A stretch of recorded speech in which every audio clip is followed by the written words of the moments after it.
So welcome everybody. This is the US Deprescribing Research Network webinar for today. We welcome you to our webinar, which is about the design of a pragmatic RCT of a pharmacist-led hyperpolypharmacy deprescribing intervention.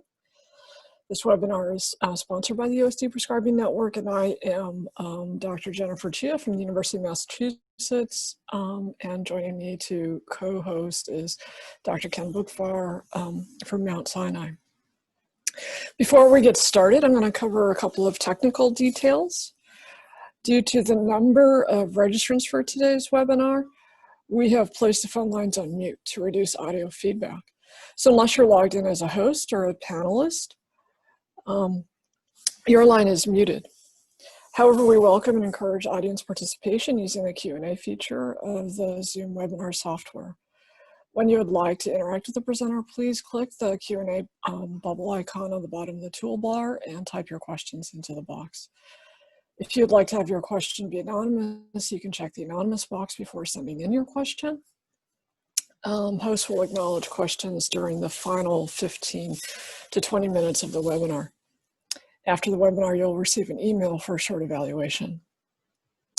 If you happen to have technical or logistical questions, we ask that you submit those using the chat box and select the co-host, Gabby Schiller, and chat privately. Please make sure that you are identified either by your name or participant ID so that our webinar host will be able to help troubleshoot any problems. And before we really get going, I want to just extend a huge thanks to the people behind the scenes who make this happen, including Gabrielle Schiller at Mount Sinai, Jonathan Norton at Johns Hopkins, as well as Melina Sparn and Nell Rizzo at UCSF. They do all the amazing work to make our lives easy and to bring this to you. And so without further ado, I'd like to introduce our speaker. We are very pleased and grateful to have Dr. Lisa Herrinton with us. Dr. Herrinton is a senior research scientist and epidemiologist at Kaiser Permanente, Northern California, in the Division of Research. She is a standing member of the Healthcare Outcomes and Effectiveness Study section at AHRQ and has served on the study section for the CDC, for the National Eye Institute, National Cancer Institute, and other federal agencies. Dr. Herrinton has over 20 years of experience using diverse range of research methods to investigate important questions in public health and health services. And most recently, she's conducting a program of implementation research, and in this case, de-implementation, working with Kaiser Permanente physicians and health plan leaders to identify high priority topics suitable for integrating care delivery, quality improvement, and research. So, I've heard a lot about all the work happening that you're leading at Kaiser, so welcome, and without further ado, I'm going to hand this over to you. Thanks very much.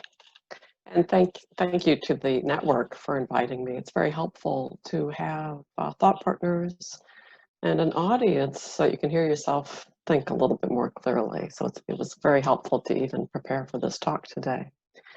All right, for those of you not familiar with Kaiser Permanente, we are an integrated care organization with capitated payments. So we have a captive patient population of about 4.4 million people here in Northern California. And we have an electronic medical record, which allows us to do a lot of really interesting research studies using medical information for our health plan members. Most of our members stay with us for long enrollment periods. And so it's not quite the same as the Medicare data, but we have much deeper data with some churn in enrollment, although the churn is not as bad as what you would see in other settings.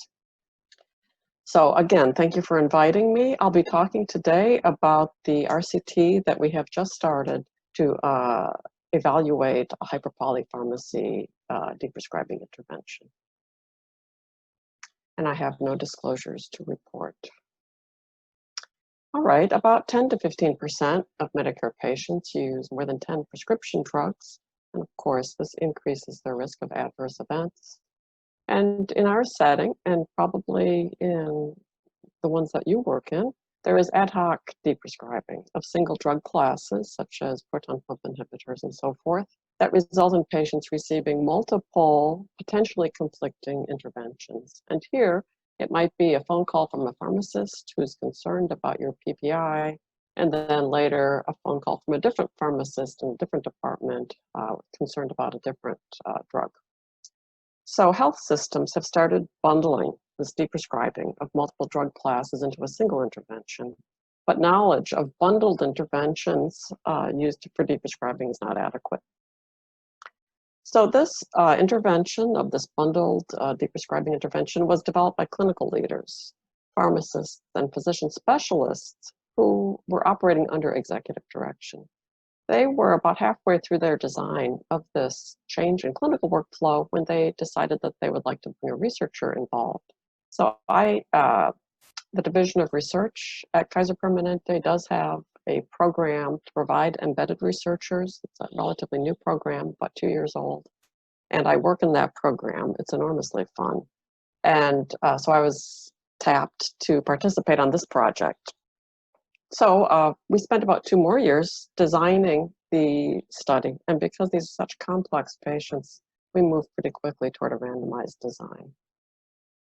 We worked closely with the Research Determination Office to try to figure out, is this a performance improvement project with randomization, or is this a research study?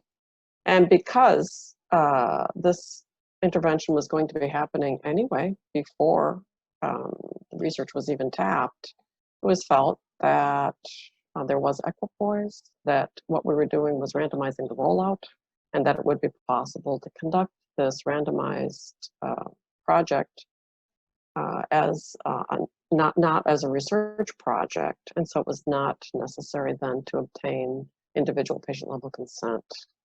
So we're randomizing in order to improve the implementation and the rollout of this performance improvement project, and also to assure the safety of the project. The design has been reviewed by the Research Determination Office. It's also been reviewed by a stakeholder advisory committee, and some of the members of the stakeholder advisory committee have come out of the Deprescribing Network group.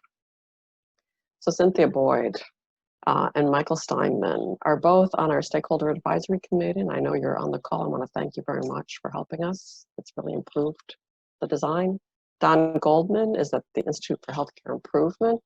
Sandra Simmons and Ed Vasilevsky are from Vanderbilt. They're also conducting a study, and we were able to tap into their experience. They're further along than we are.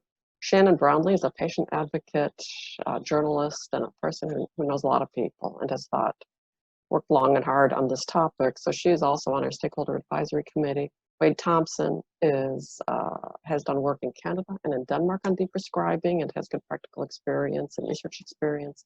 And Liz Bayless is from the Deprescribing Network and also my colleague here at Kaiser Permanente. So I want to thank all of the external stakeholder members who spent a good deal of time reviewing our protocol. I want to give an overview of the study design, and I don't have results to share with you today, so if you're chomping at the bit waiting for research results, I'm very sorry. That'll be another year or so. Today we're talking about the design. And just to go quickly, this is an overview of the design on this slide, and in later slides I'll go deeper. I'm going to use the PICO framework. So the population is patients aged 76 years or older using 10 or more prescription drugs, and we chose 76 because of Medicare requirements, MTM therapy, and this is an age that does not conflict with certain other reporting requirements to participate in the Medicare program. So that's how that age was selected. And the intervention has multiple parts. One is collaborative practice agreements between the pharmacist and the physician, standard of care treatment protocols on how to deprescribe or what drug treatment should be for a particular condition.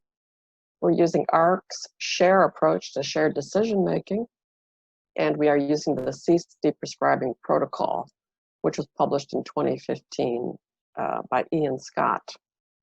The comparison group is usual care, patients in our population who are kind of waiting to be enrolled into deprescribing, but who haven't been yet, and we'll talk more about them.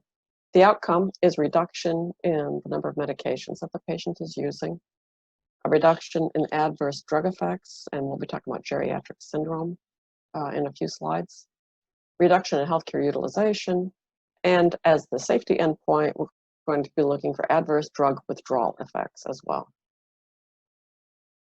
All right, so because this is not sitting in the research department, this project sits in pharmacy. And so the pharmacists are doing what they always do to implement this research project. And one of the things that they have that is harder for researchers to get is easy access to interpreters. As a part of their regular practice, they use interpreters. And so we're able to include English and non-English speakers in the study. And we're looking for those with at least 12 months of enrollment in the health plan because we have a lot of covariate information about them by using the historical medical record. And we're requiring that they use at least 10 drugs and that they've filled each of these drugs at least twice in the past year. We're excluding some particularly complex patients, those with a history of an organ transplant, on dialysis, in hospice, or under active treatment for cancer.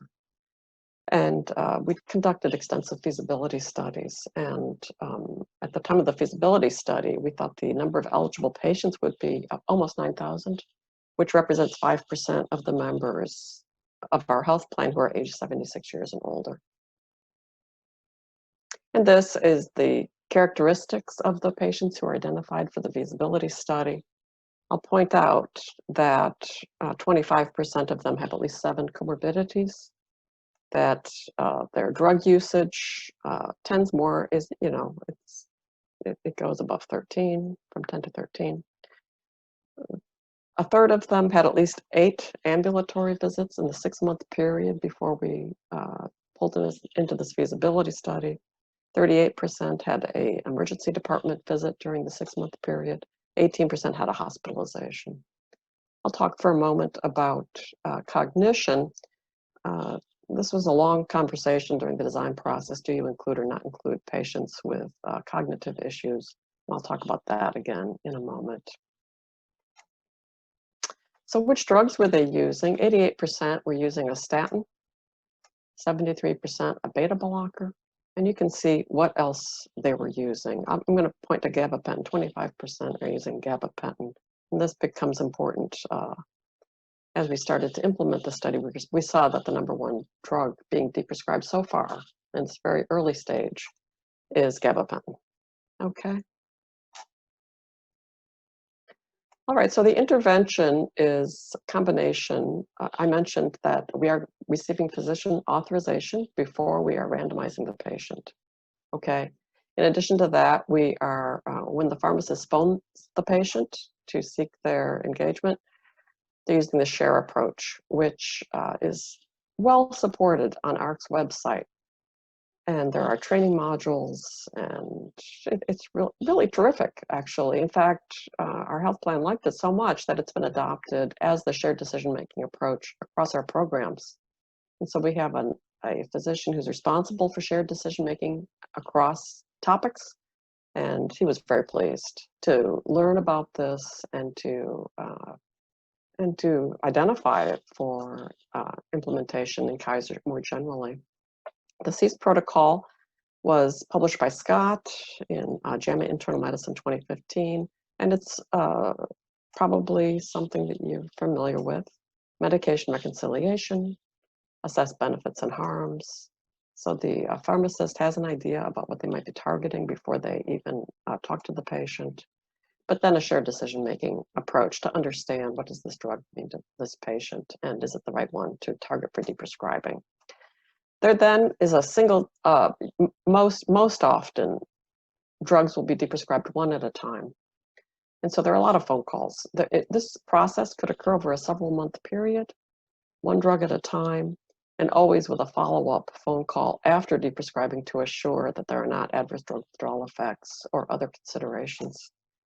So, so you go through this maybe once, you go back and go through it again, until you feel like you've successfully deprescribed all medications that are appropriate for deprescribing.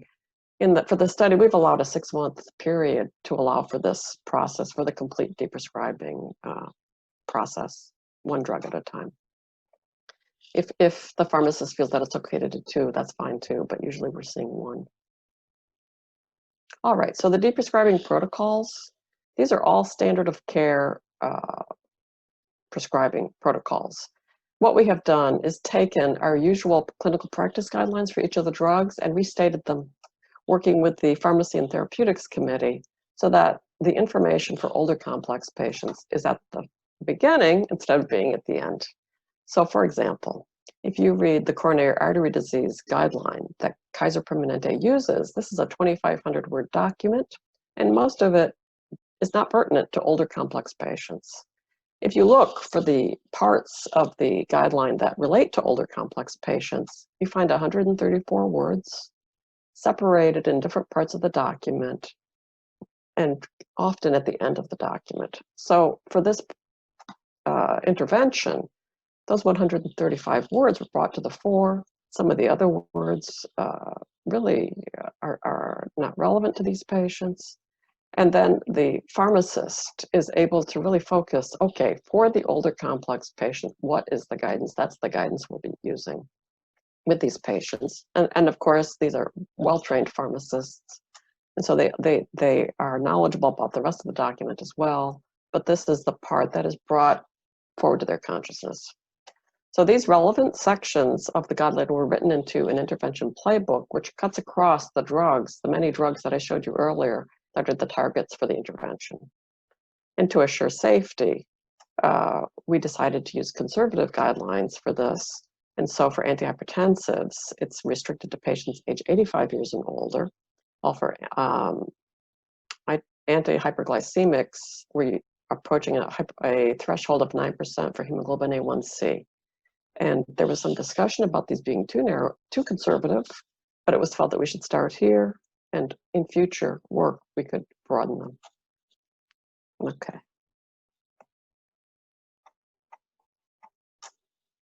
Okay. So we also have a usual care group, and they could also receive some deprescribing through orders by their physicians or conversations with their physicians. Physicians are free to do deprescribing, but it's hard for them to fit it in with everything else that they're doing, but it can happen.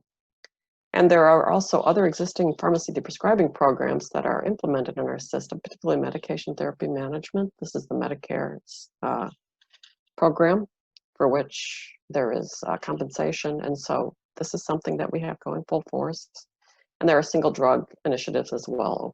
Opioids is an obvious example.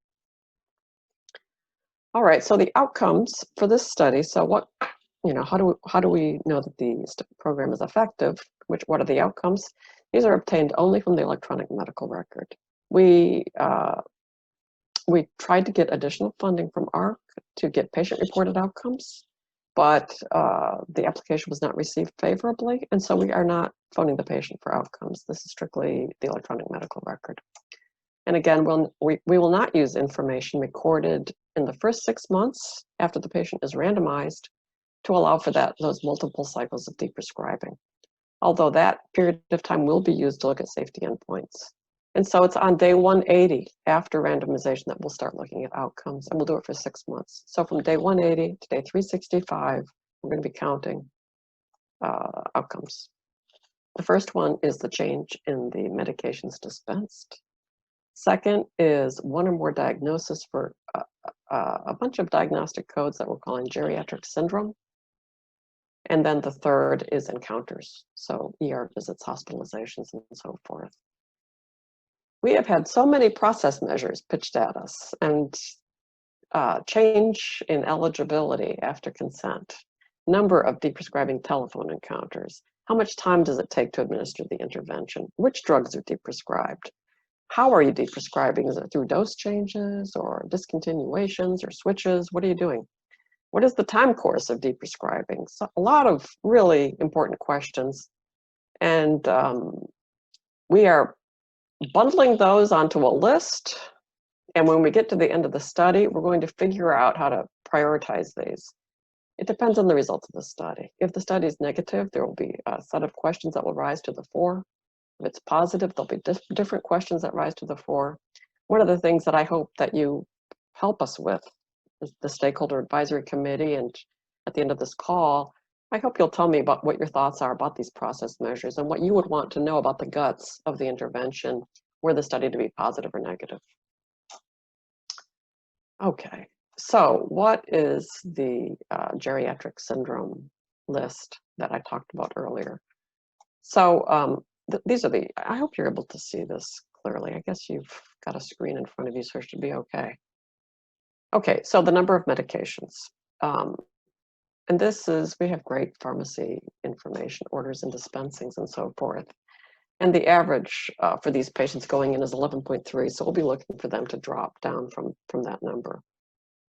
Okay, and then the geriatric syndrome conditions, and here it starts up here with fracture and it ends down here with headache, and then any of the above, okay? So we have fractures, falls, syncope, reduced mobility. This is a concept related to, I guess, syncope and fracture. Okay, and right now that occurs in 17% of the usual care group, so we'll be looking to reduce that. Somnolence, awareness, dizziness, malaise, current 20% in the usual care group. Unspecified urinary incontinence, etc. All these incontinence concerns present at 10%. Drug-induced headache, joint pain, muscle weakness, spasm, myalgia, 21%. And then any of the above is 46%. And any of the above is our main outcome measure, but we'll be looking at all these subgroups as well as part of the process measures. Not exactly process measures, but disaggregates of the outcome measure. In addition, we're looking at utilization, and that will be average number of visits for any reason, and this will include telephone encounters, virtual visits now, of course, emergency room, hospital, lab, ambulatory, all of these. And at present, patients have about 13 in that 6-month period. Okay, what about serious adverse drug withdrawal effects? So these are the safety endpoints. Is this a safe intervention? And here we're looking, we focused on the drugs that were used most commonly for the most serious conditions for which withdrawal might be concerning. And so we are looking at respiratory diseases related to withdrawal of medications for asthma and COPD, which are prescribed to patients who do not have asthma and COPD. So that's why we're looking at those. Cardiovascular drugs, gastrointestinal drugs, and then all-cause deaths, ED visits, and hospitalizations. So the ED visits and hospitalizations are on both sides of this. It will really get down to kind of expert judgment on whether if there's an excess of hospitalizations, whether they are related to the specific drugs that were deprescribed in that patient. And so there could be some work here to figure it out. But that's what we felt like we needed to do to really understand whether it was a safe and effective intervention. Okay, and analytically, we'll of course use intention to treat from the date of randomization. And this will include patients who were not reached, who were not offered a deprescribing recommendation because all of their drugs seemed necessary, who chose not to pursue the deprescribing intervention, or who were represcribed during follow-up. There will also be per protocol analyses restricted to patients who were reached, for example. Okay, and again, it's going to be the 6-month period from 100 to 365 days, and it should be possible to use a simple t-test. Of course, we'll use multivariable modeling if that's needed, but with randomization, you kind of expect that will be needed. And then we will look at the proportion of patients with at least one encounter for geriatric syndrome. These are our primary hypotheses, and the statistician was closely involved in defining these. Serious adverse drug withdrawal effects, these safety endpoints will be assessed in interim analyses at 6, 12, and 18 months, and then at the end of the study. This will go to an internal data safety monitoring board. And these are prone to false positives because of the repeated analysis. So the statistician is going to use O'Brien-Fleming bounds. And if the analysis provides evidence that there is withdrawal harms, then we will work with physicians to re-prescribe the patients. And we could change the intervention by removing a drug class, for example, that is being evidenced to increase harms.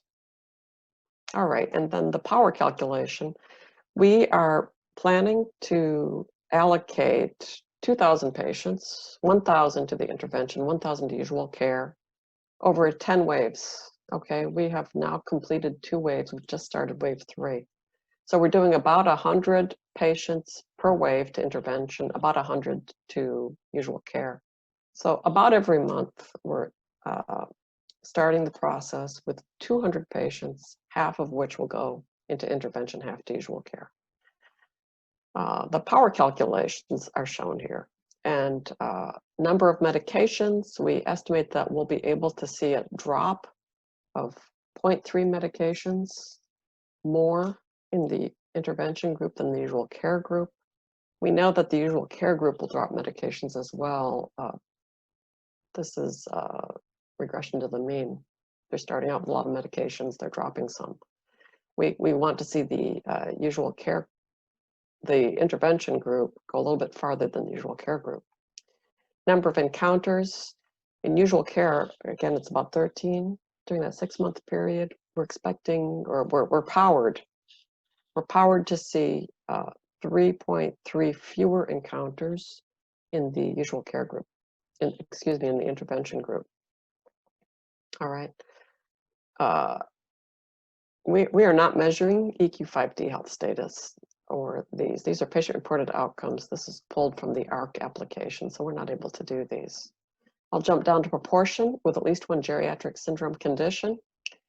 We're powered to see a reduction of from 46% to 39% in the number in at least one geriatric syndrome condition.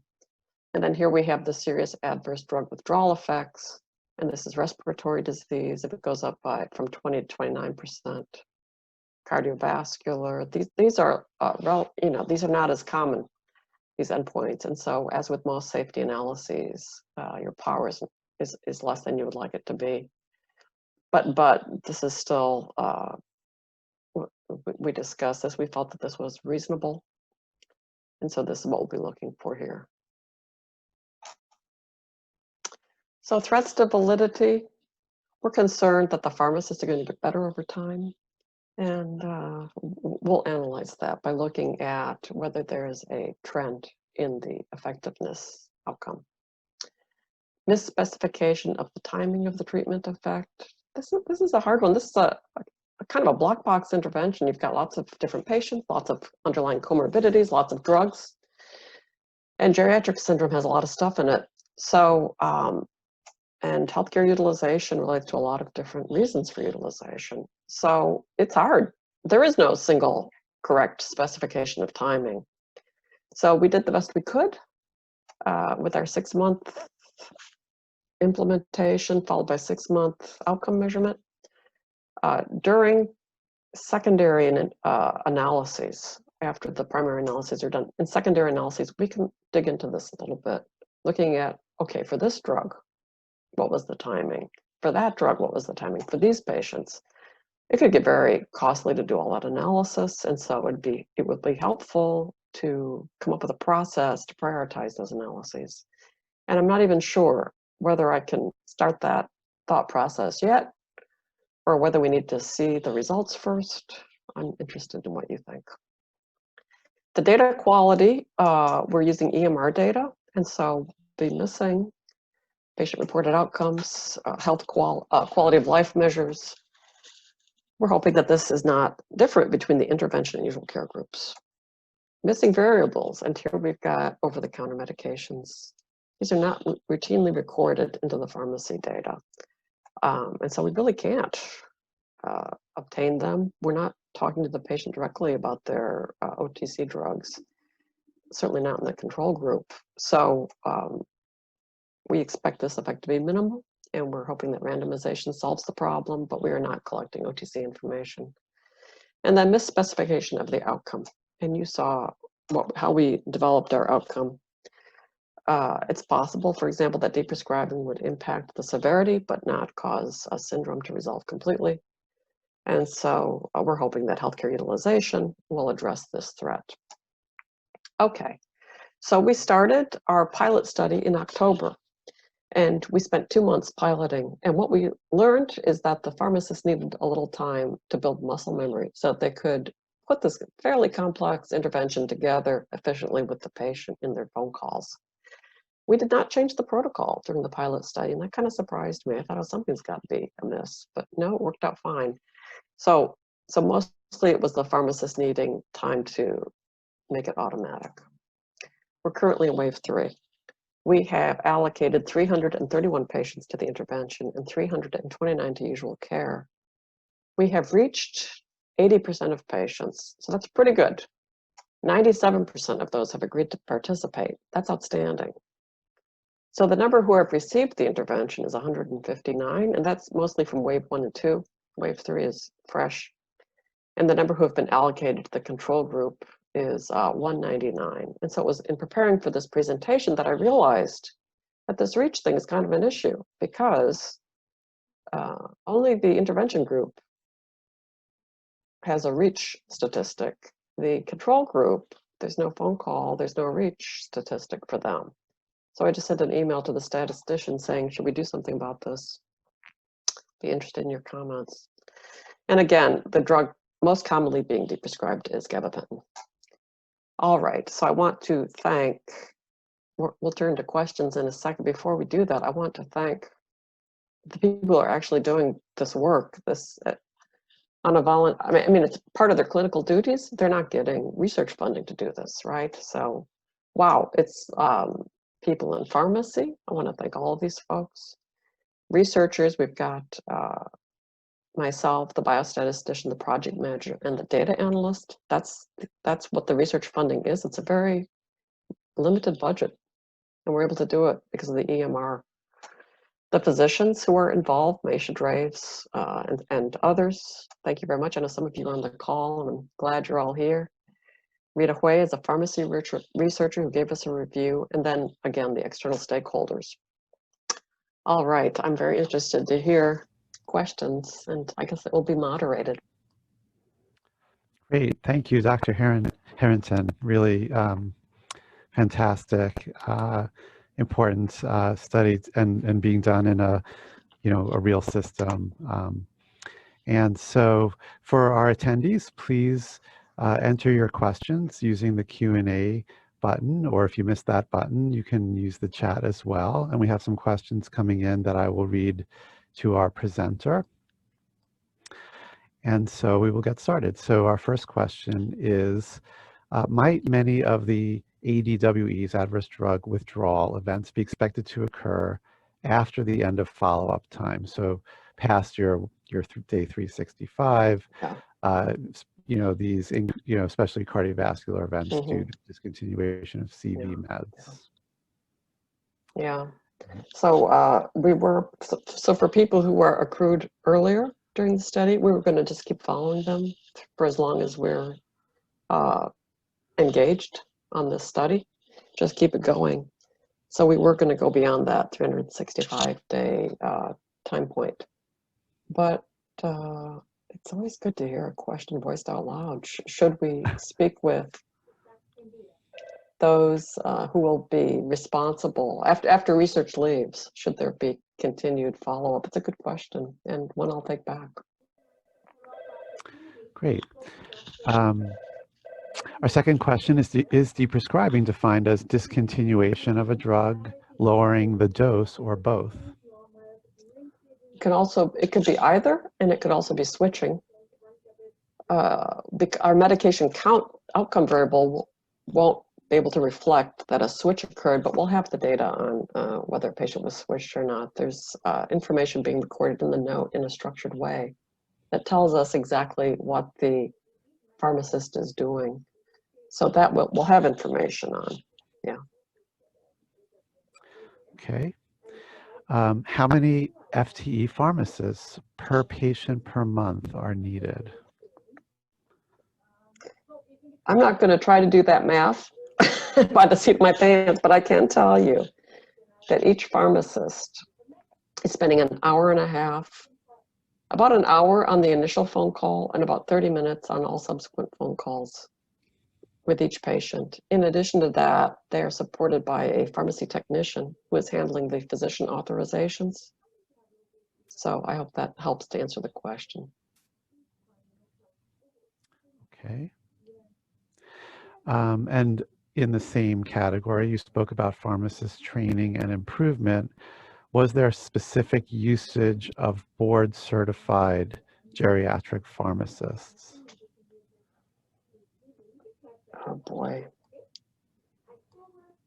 Not that, no, not that I'm aware of. These are all PharmDs. They're all highly skilled in, I'm not fluent enough with certification of pharmacists to answer the question directly, but these are all highly trained and experienced pharmacists. And to my knowledge, they're not board certified in geriatric pharmacy, no. Okay, great. So continue to, oh, looks like we had another question come in. And please keep typing them in. We have until the top of the hour, so we have plenty of time. Our next question is, for the geriatric syndrome outcomes, for example, malaise, will you be assessing the temporal occurrence in the EHR relative to the deprescribing intervention before and after? So if a patient, so in our primary analysis, it'll be that period from 6 months after randomization to 12 months after randomization. Is there a code for it or not? And that's the primary analysis. In secondary analyses, it will be possible to do that, what the commenter is proposing. However, we have a lot of possible analyses in that whole effort in the secondary endpoint analysis, and there's a question of how do we prioritize these? So that's what I'm really worried about, is that we have limited analytic and investigator availability to do all the process measures and the secondary outcome measures. How do we get it done? What should be our strategy for getting additional funding or for prioritizing those? So I'm worried about that. Mm-hmm. Yeah. Okay, so there's some more questions coming in. Yeah. So regarding baseline occurrence of symptoms, you're capturing both the intervention group and the control group. Do you have any way to look at these symptoms in a control group who do not have hyperpolypharmacy? It would be interesting to compare in a control group who use fewer medications. That's an interesting idea. And it would be one that would be put into that list of secondary analyses. We do have, I believe we would need to open up a research study for that in order to get IRB approval for that, because that would be a group of patients who are not eligible for this intervention, but would be using fewer medications, is what I think you're suggesting. Mm-hmm. So, what would be the rationale for the study? What is the knowledge gap? You go through that whole process, but it's possible. What is its priority? Yeah. Right. Okay, I'm going to skip ahead to a little bit different theme, which is, can you talk a little bit more about the collaborative practice agreement that was used? So this is a collaborative practice agreement that has been in place for a long time. Whenever our pharmacists want to work with patients, they have to get approval from the prescribing physician. And so they have a mechanism in place to obtain that approval.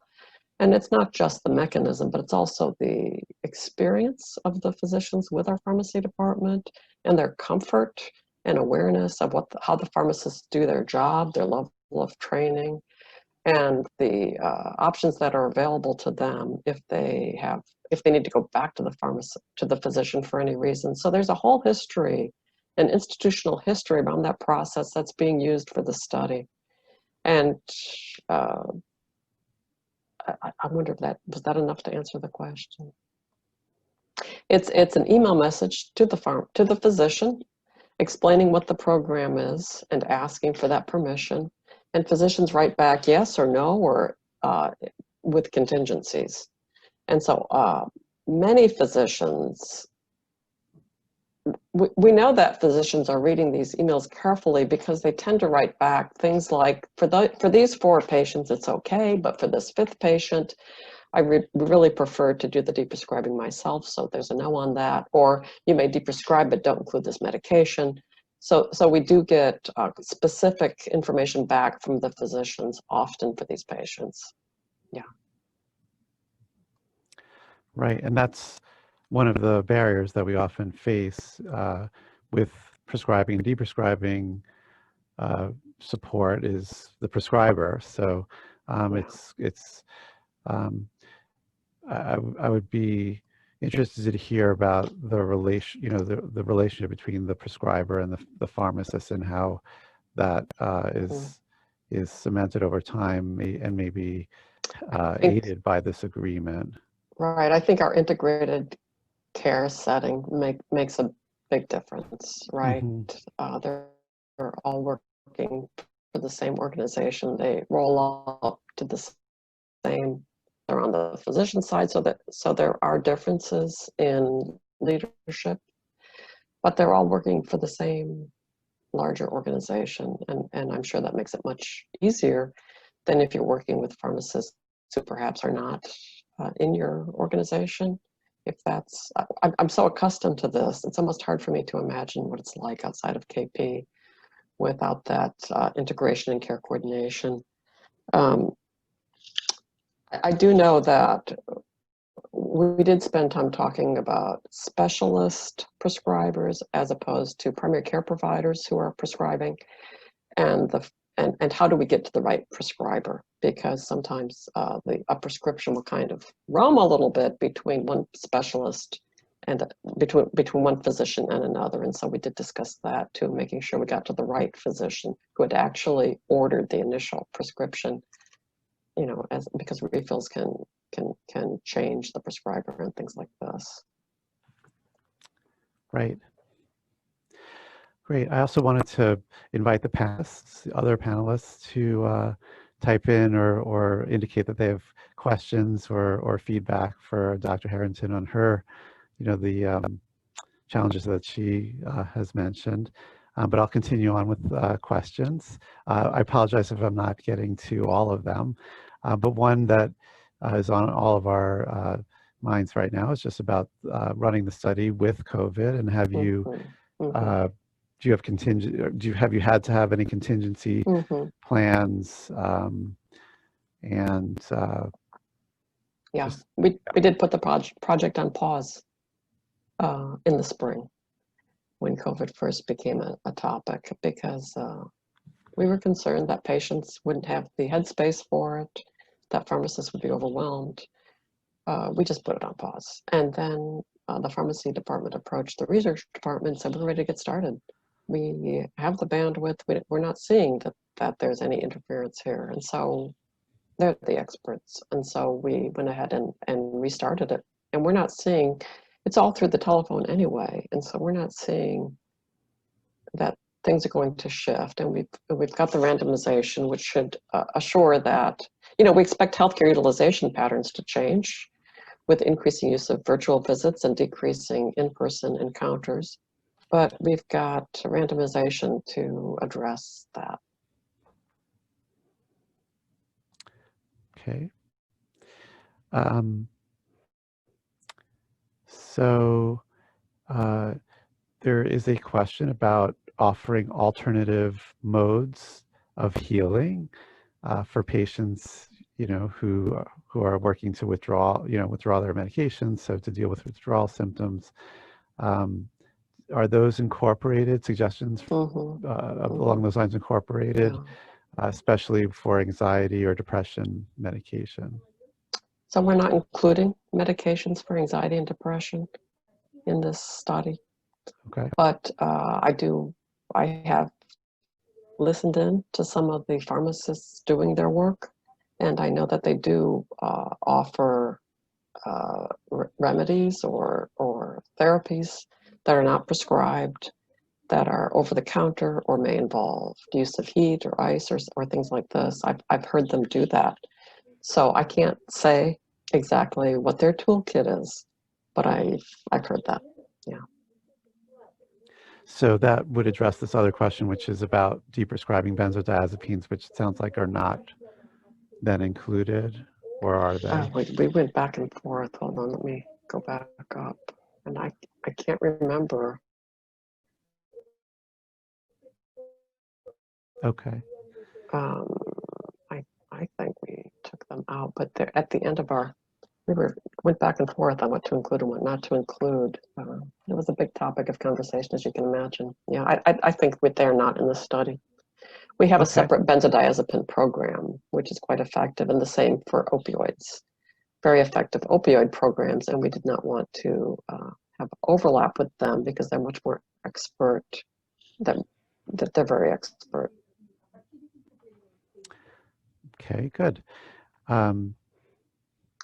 So question from one of our panelists. How are you thinking about demonstrating return on investment and cost effectiveness, to evaluate the business case for Kaiser or other health systems? I would say I was also curious about what you needed to do to get approval from, your executive suite to do this study, both sides. So I'm very lucky. I didn't have to make that case. That case had already been agreed upon before I was invited to join in. And I'm not sure what the pitch was, honestly, but I can say that we will be, there is a weighing of healthcare utilization and drug costs, and the substantial effort, personnel time by physicians that's used to manage drugs. Even though I don't have a dollar cost on those things, I feel that the people who wanted this intervention and wanted this study have a lot of insight into what those things cost. And that's being weighed against the pharmacist time to implement the intervention. And the other costs would be time to enhance the electronic medical record, to pick up all of the detailed information on what's being done during the deprescribing visits. A little bit of analytic time to define the eligible population. Management time to turn the course of the whole health plan toward deprescribing. But I think it was felt to be the standard of care, the next frontier. And I think it had to do with that as much as with the cost side of it. Right. Yeah, there's a whole lot of questions around de-implementation, and I think this was selected as number one. And I think the Health Fund is very interested in de-implementation as a broad question. Yeah. And when will you be able to produce your data for the, for your sponsor and then for the public? Right. So we think it should be about a 2-year period after the start, which was in October. So I would think that 2021, 2022, maybe in 2023, we'll be able to get some results out. That's what I would hope. Yeah. Okay. So patience. There's a few questions about the, I would say the intervention, the steps in the intervention. So, what is the experience of the patient, but also how exactly the communication might go. So the question here was how the decision is made, and then, the direction of the recommendation, and then the acceptance by the MD, and maybe it wasn't clear maybe to some of the audience exactly who writes the order. The order is written by the pharmacist. How the conversation goes, I wonder if you could allow my colleague Linda Guzman, I don't know if she's available at this moment, or Kira Slow, who are in the pharmacy department and are better able to answer this question than I am. And Lynn says I'm here, so if you could unmute Linda Guzman. And Lynn, if you could go ahead and help us with this. Okay. So that's a tech question. I don't know, No. Gabby. Oh, I'm here. Let me see. Because they're not panelists, they can't chime in. They're just attendees. Okay. right. Okay. All right. Lynn, if you want to type up a quick answer, we could read it out loud. But I don't know how to answer the question because it was all new to me, listening to the pharmacist interact with the patients, and I can't say which part of it is the typical kind of conversation a pharmacist has with a patient, or was new relative to this intervention. I was very impressed with how quickly pharmacists were able to establish rapport with patients, and I was also impressed with how patients are willing to accept and are glad. Most patients are glad to have the outreach by someone from their medical care provider asking about how they're doing with their medications. That's what I would say.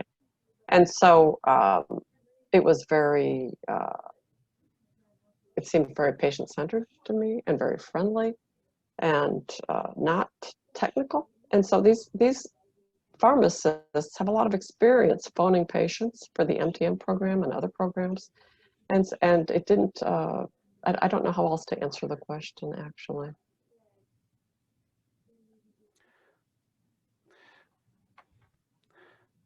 Okay. And are caregivers included in the visit? Yes, they Okay. are. If a patient allows the caregiver to speak for them, or if the caregiver is listed with a durable power of attorney for healthcare decisions, then we'll use the caregiver. Yeah. And Lynn de Guzman does say that, adds that the pharmacists, all of our pharmacists have advanced clinical and motivational interviewing training. And with advanced clinical training in California, our pharmacists are able to work under collaborative practice agreements. The agreements need to be approved by the patient's PCP. Yeah. There's a little bit more. Once the collaborative practice agreements are approved, then the pharmacists are able to stop, start, and discontinue medications. Oh, you see that? Yeah. Yeah. Great.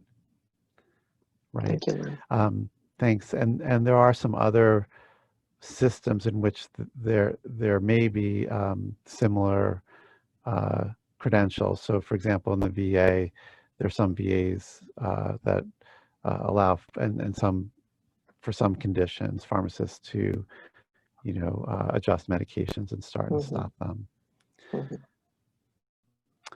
Okay, so we're coming to close to the top of the hour. We have, see if there are any questions.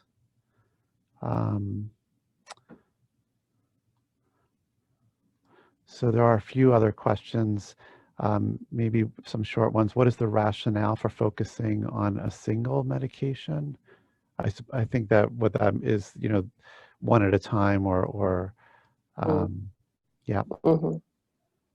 So our primary analysis doesn't focus on single medications, but thinking ahead to when secondary analyses will be performed, it could be that people would have a particular interest in certain medication classes, such as statins. That's a controversy these days. Or they may be concerned with certain drugs that perhaps should seem like they would be a bad idea for deprescribing, maybe cardioprotective drugs. And so that would be the reason to do that. And we've specified our primary hypotheses operationally so that we don't waffle on those later on, but we can imagine that a lot of questions will be asked once the initial and primary analysis is put out, requesting single medication analyses. And depending on the arguments that are presented, it might be sensible and essential to do those analyses. So we'll have to see. Okay. Thank you for answering all these questions. There's a couple about guidelines. So one is what blood pressure guidelines you were using. Another is about inappropriate medicine guidelines such as Beer's criteria, and which of those are incorporated into your intervention? Yeah, so I can't answer the question about which blood pressure guidelines we're using, but they're approved by the Pharmacy and Therapeutics Committee, so but I can't answer more specifically than that. What was the second part of the question? Inappropriate medication guidelines like the Beer's criteria. Yeah. So a lot of there's a lot of those kinds of things, and they are factored into the guidelines that are used at Kaiser Permanente, and there's just kind of this layering of guidelines. So that's part of it, but that might be presented as part of the rationale for writing a guideline in a particular way, and those things are indeed factored in, and the pharmacists are trained on that. But there's a lot of those kinds of lists, stop, start, and so forth, and so synthesizing all of that is part of what happens on the P&T committee. Great. Well, I think we should stop there so that we can finish on time. Okay.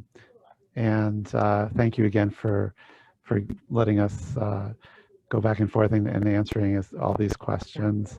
And we also never really gave you feedback on your questions, but I just wanted to offer that any of us, in the panel and would be glad to, circle back with you and perhaps help, with some of those questions. Yeah, I think at a later time when we're ready to do it, we will be coming back to our stakeholder advisors and maybe a broader group such as this group to pitch them again.